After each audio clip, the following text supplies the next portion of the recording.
Hello guys, welcome to our channel. This is Teja. So right now మనం ప్రేమ్ సతీష్ గారు ఎక్కడైతే ఉంటున్నారో ఆ ప్లేస్కి ఈరోజు మనం రావడం జరిగింది. అండ్ యూట్యూబ్లో ఆయన ఎంత బాగా ట్రోల్ అవుతున్నారో మనందరికీ బాగా తెలుసు. కొన్ని ఛానల్స్ ఇంటర్వ్యూస్ అన్నీ కూడా చాలా బాగా పాపులర్ అవుతున్నాయి. అసలు ప్రేమ్ సతీష్ అనే వ్యక్తి ఎవరు? ఒక డైరెక్టరా, ఒక కెమెరామ్యానా, లేకపోతే ఒక సాఫ్ట్వేర్ ఉద్యోగ? ఇతను అన్ని విషయాల గురించి మాట్లాడుతున్నారు, ప్రభుత్వాన్ని గురించి మాట్లాడుతున్నారు. నేషనల్ లెవెల్లో, ఇంటర్నేషనల్ లెవెల్లో కూడా విషయాలన్నీ కూడా చాలా విషయాలు ఈయన దగ్గర ఉన్నాయి. అన్నీ కూడా అంటే ఒక జీవితాన్ని చూసేసాను, నాకు చాలా అనుభవం ఉంది అనే విధంగా ఈయన మాట్లాడుతున్నారు. సో మరి అలాంటి వ్యక్తి ఒక రోడ్డు మీదకి ఎందుకు వచ్చేసాడు అంటే అనకూడదు, కానీ ఒక బిచ్చగాళ్ళలాగా మారిపోయాడని చెప్పేసి కూడా కొన్ని యూట్యూబ్ ఛానల్స్లో కూడా వస్తున్నాయి. సో మరి అంత తెలివైన వ్యక్తి ఎందుకు రోడ్డు మీదకి వచ్చేసాడు? జీవితంలో ఏదైనా కోల్పోయాడా? అంటే ఏ విషయంలో కోల్పోయాడు? మోసపోయాడా, లేకపోతే అమ్మాయి విషయంలో ఫెయిల్ అయ్యాడా, ఫ్యామిలీ విషయంలో ఫెయిల్ అయ్యాడా, ఎక్కడ ఫెయిల్ అయ్యాడు? సో ఇవన్నీ కూడా ఈరోజు మనం తెలుసుకునే ప్రయత్నం చేద్దాం. అలాగే ప్రేమ్ సతీష్ ఉన్న ఏదైతే చిన్నది ఆయన కట్టుకుని ఉంటున్నారో అది మొత్తం కూడా మీకు చూపించే ప్రయత్నం చేస్తాను. Let's go. సో ఇది వచ్చేసి ప్రేమ్ సతీష్ గారు ఎక్కడైతే ఉంటున్నారో ఇదంతా కూడా ఆయన సెట్ చేసుకున్నది. సో ఆయన జీవితం పట్ల చాలా విరక్తి వచ్చేసిందని చెప్పొచ్చు. ఎందుకంటే ఆయన ఉండే విధానం చూస్తుంటే నాకేం అవసరం లేదు, చిన్న టెంట చాలు, నా దగ్గర భగవద్గీత ఉంటే దాన్ని డైలీ చదువుకుంటాను, నాకు నచ్చింది తాగుతాను, సిగరెట్లు తాగుతాను, నాకు నచ్చినట్టు బతుకుతాను, నన్ను ఇది చెయ్యొద్దు అని చెప్పేవాళ్ళు ఎవరూ లేరు, నాకు నచ్చినట్టు నేను బతుకుతున్నాను అని చెప్పేసి ఆయన చెప్తా ఉన్నారు. అండ్ లాస్ట్ టైం కూడా ఆయన ఇంటర్వ్యూ కూడా మనం తీసుకోవడం జరిగింది, అప్పుడు బాగా ట్రోల్ అయింది, మీ అందరికీ బాగా తెలుసు. సో ఇప్పుడైతే చూసారు కదా, ఇదైతే ఆయనకున్న చిన్న టెంట్. అట్లాగే ఇంకా ఆయన డ్రెస్సెస్ కూడా చూపిస్తాను. దాదాపు ఆయన ఇప్పటివరకు వాడిన బ్రాండ్స్ అన్నీ కూడా అమెరికన్ బ్రాండ్సే. ఇక్కడ ఇండియాలో ఉన్న షర్ట్స్, ఇండియాలో ఉన్న టీషర్ట్స్ ఏమి వాడరంటే ఆయన మ్యాక్సిమం అదర్ కంట్రీస్ బ్రాండ్సే వాడతారని చెప్తున్నారు. సో అది కూడా చూపిస్తాను మీకు.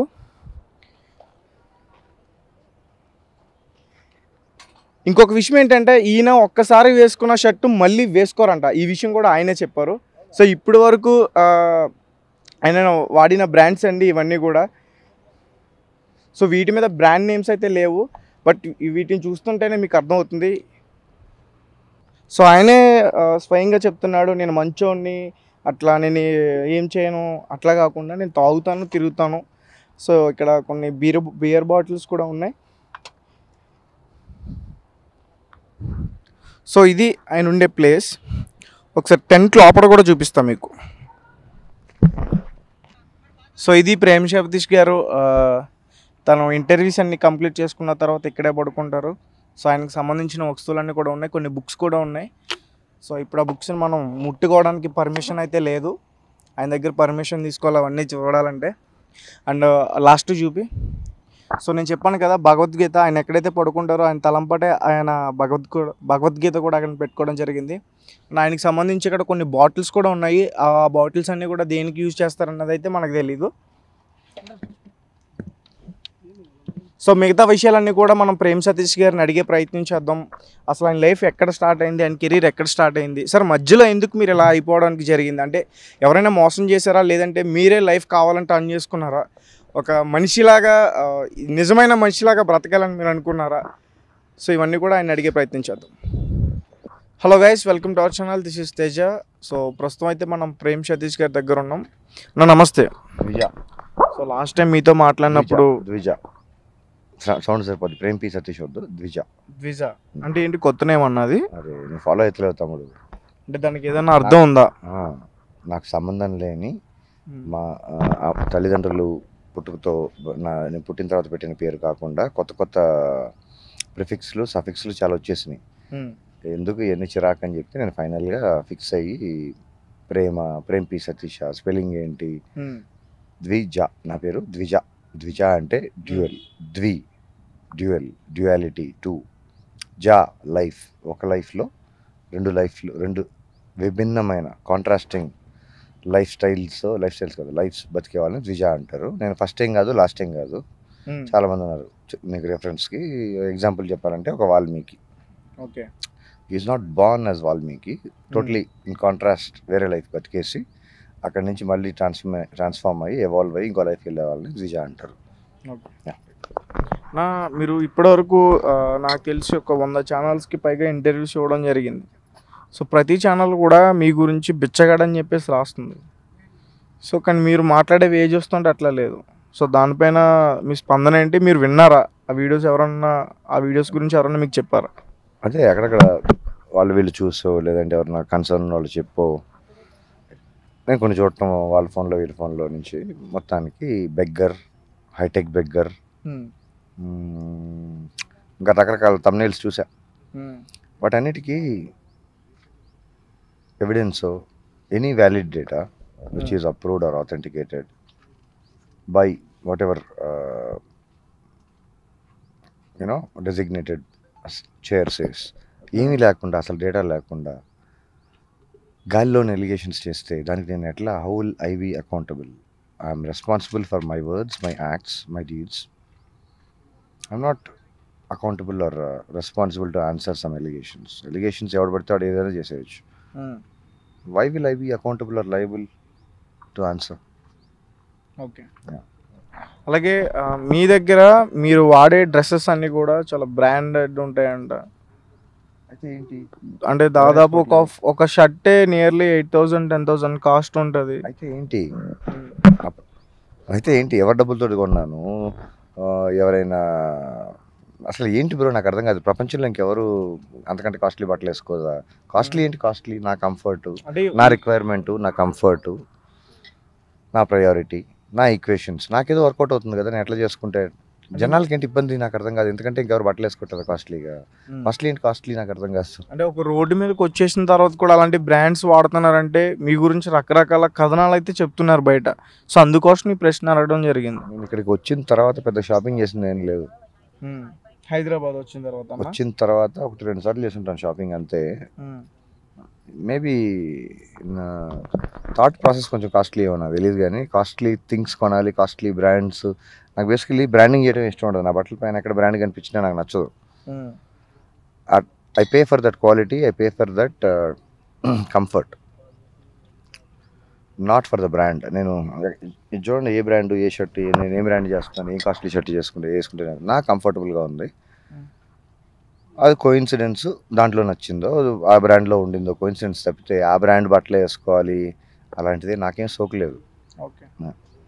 అంటే ప్రేమ్ సతీష్ అనే వ్యక్తి మాకు ముందు గత 3-4 సంవత్సరాల ముందు మీరు ఒక ఇంటర్వ్యూ ఇవ్వడం జరిగింది. అంటే ఒక కెమెరామ్యాన్ రోడ్డు మీదకి వచ్చేసాడు, ఒకప్పుడు ఒక పెద్ద కెమెరామ్యాన్ అన్నప్పుడు మీరు మాకు తెలుసు బాగా. అండ్ రీసెంట్ టైమ్స్లో కుమారి ఆంటీ గురించి ఫుడ్ గురించి మాట్లాడుతున్నప్పుడు దాన్ని మీరు ఖండించారు. ఇక్కడ చాలా సమస్యలు ఉన్నాయి, వాటన్నిటి మీద మీరు ఫోకస్ పెట్టకుండా ఆమెను హైలైట్ చేస్తున్నారని చెప్పేసి. సో అన్ని రకాలుగా చూసుకున్నా మీరు బాగా హైలైట్గా కనిపిస్తున్నారు, కానీ మీ గురించి మాత్రం బయట బ్యాడ్గా రాస్తున్నారు. సో మీ గురించి ప్రత్యేకంగా తెలుసుకోవాలనుకుంటున్నాం. ఎందుకంటే మీరు కొన్ని సాఫ్ట్వేర్కి సంబంధించిన వాటి గురించి మాట్లాడుతున్నారు, లేకపోతే గవర్నమెంట్కి సంబంధించిన వాటి గురించి మాట్లాడుతున్నారు, ఇండస్ట్రీ గురించి మాట్లాడుతున్నారు, అండ్ అలాగే కొన్ని కెమెరాకి సంబంధించిన టెక్నికల్ పాయింట్స్ కూడా మాట్లాడుతున్నారు. సో ఇంత నాలెడ్జ్, అండ్ మేము కూడా భగవద్గీత చదువుతున్నారని కూడా విన్నాం, అది కూడా చూసాం మేము. సో ఇంత నాలెడ్జ్ ఎట్లా ఇవన్నీ కూడా ఒకే లైఫ్లో చేయడానికి మీకు ఎలా సాధ్యమైంది? నేను ఏం అచీవ్ చేశాను ఒకే లైఫ్లో సాధించడానికి? I'm exploring. ఇప్పుడు ఒక మనిషి ఒక పని చేయడం మేబీ అది ఇండివిజువల్ పర్స్పెక్టివ్, మల్టిపుల్ రీజన్స్ ఉంటాయి దానికి. మల్టీ టాస్కింగ్ అంటారు కదా. ఒక మనిషి ఒక యాక్టివిటీ చేయడానికి ఇబ్బందిగా ఉండొచ్చు అంటే అందరికి అలా ఉండకపోవచ్చు. కొంతమంది 2-3 పనులు. ఇప్పుడు ఒక బిజినెస్ మ్యాన్ ఉన్నాడు అనుకోండి, ఆయన కార్ డ్రైవింగ్ రాదా, ఆయన కార్ ఆయన డ్రైవింగ్ చేసుకుంటే ఆయన డ్రైవర్ అని చెప్పేసి సెపరేట్ క్రాఫ్ట్ అట్లా ఓకే డ్రైవింగ్ కూడా వచ్చు, ఈయనకి స్విమ్మింగ్ కూడా వచ్చు, ఈయనకి అట్లా రకరకాలు ఉంటాయి కదా హాబీస్, లైఫ్ స్టైల్స్, రకరకాల క్రాఫ్ట్లో ప్రవేశం ఉంటుంది కదా. సెపరేట్ ఎలా చేస్తాం?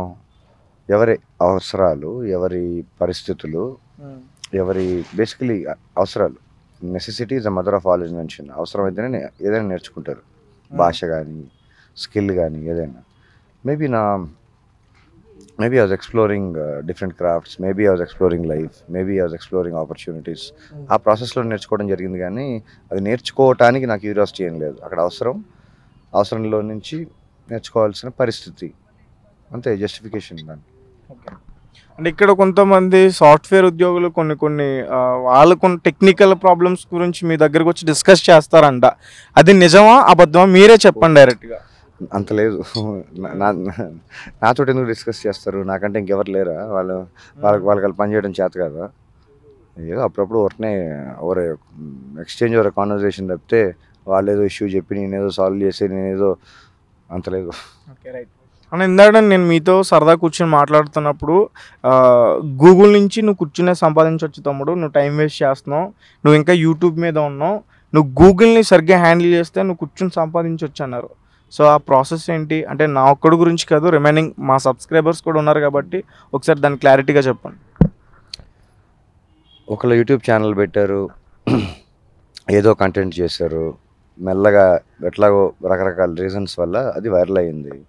ఇంక మిగతా వాళ్ళందరూ ఇంకా అదే పట్టుకొని ముందుకి వెనక్కి పైకి కిందకి, అంతేనా?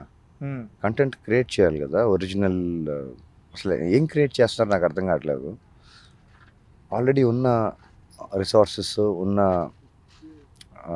ఆప్షన్స్ని వదిలేసి ఏదో ఒకటి దొరికింది కదా అని చెప్పి క్లారిటీ లేకుండా అసలు ఏం చేస్తున్నారో తెలియదు, వాళ్ళకి ఎందుకు చేస్తున్నారో తెలియదు, దానివల్ల సమాజానికి కానీ అసలు కనీసం వాళ్ళకైనా వాళ్ళకి ఉపయోగపడుతుందా అంటే నాకైతే తెలియదు.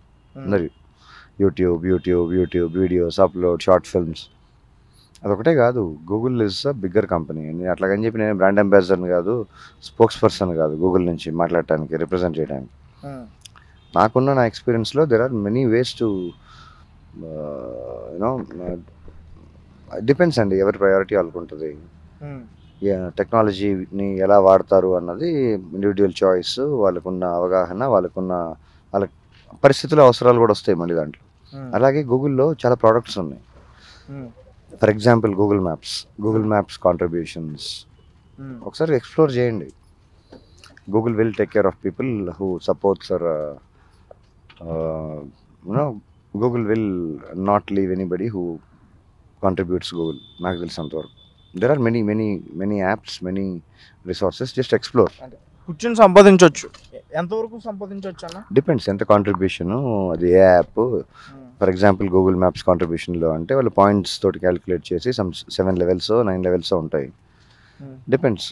ఆ ప్రాసెస్లో ఐ థింక్ ఆ జర్నీ స్టార్ట్ అయితే మెల్లిమెల్లిగా కొత్త విషయాలు తెలుస్తాయి, ఎక్స్పోజర్ పెరుగుతుంది. అంటే మీరేమంటున్నారంటే ఇప్పుడున్న టెక్నాలజీ ప్రకారం నువ్వు ఇంట్లోనే కూర్చొని సంపాదించవచ్చు, నువ్వు నీ తెలివితేటలను యూజ్ చేస్తే, అవునా? ఇది ఒకటే కాదు, చాలా ఉన్నాయి ఆప్షన్స్. మీకు ఏది వర్కౌట్ అవుతుందో మీరు చూస్ చేసుకోండి. కొంచెం స్కిల్ సెట్ కొంచెం అప్గ్రేడ్ చేసుకొని టూల్స్ కొంచెం షార్ప్గా చేసుకుంటే, అంటే డిపెండ్స్ మీరు ఏ ఫీల్డ్ చూస్ చేసుకుంటున్నారు కొంచెం. యా.